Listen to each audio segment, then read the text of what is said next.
Go. Hi Shannon, I'm back. I just wanted to say hi to my mom.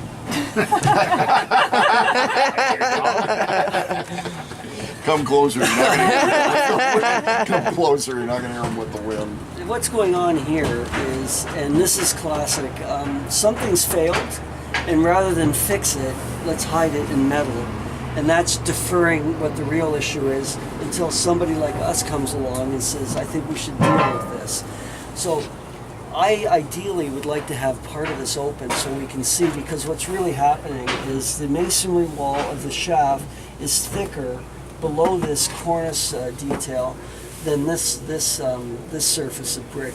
You can't see it looking this way, but when you look this way, you can see that the masonry shaft of the wall of the tower has stepped inward, meaning this is a thinner wall than this. I think these are about 2 foot in thickness rising up, and they may corbel back to be only 18 inches when we get to the top plate. I think those are the numbers. So there was a transition detail here. Now what may have happened, ideally it would be nice to open this up and find that there was a stone wash course here so that any moisture on the upper shaft would come down and then be pushed off like the buttresses are trying to do. Right. I suspect it might be brick detailing. It might be a series of corbel. If that's the case, it can't withstand the weathering.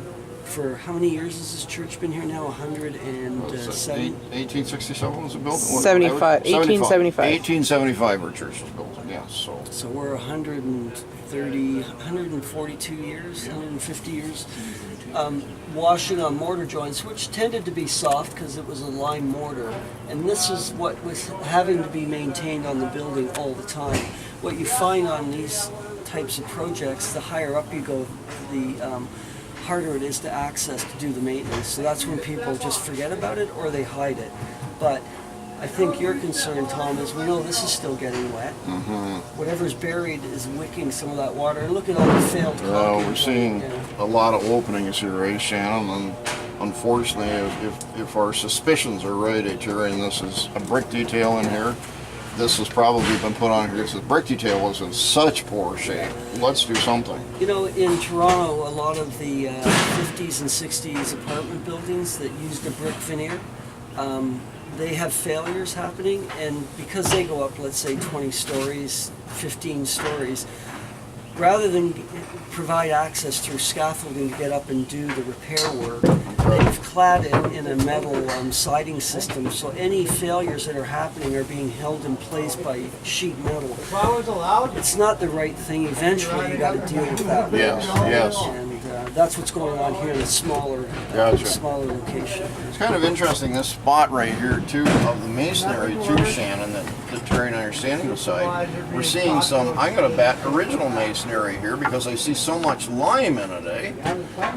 And then we're seeing this very, very light top coating that was installed on it, because you can tell, if you get in here close, Shannon, it was not ground out before they actually did this reparging of it, and I'm going to say it looks like it within the last 25 years, because literally you can see the depth of the reparging work.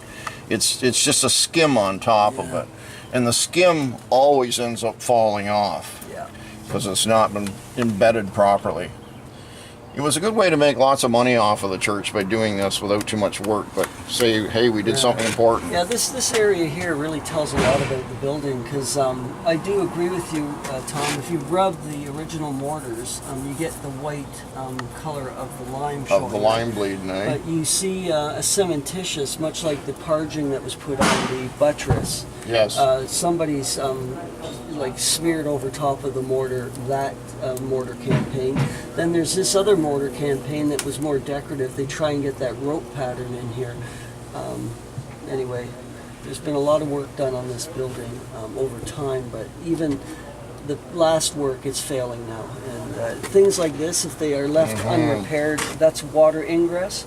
And it's true, if you spend $2,000 or $3,000 to do it now, that's good. In 10 years you wait, that might turn into 100, 200, 300,000. Like Jim was talking about, yeah, every year just add 100, eh? Yeah. Pretty well. Okay. Thank you, Shannon.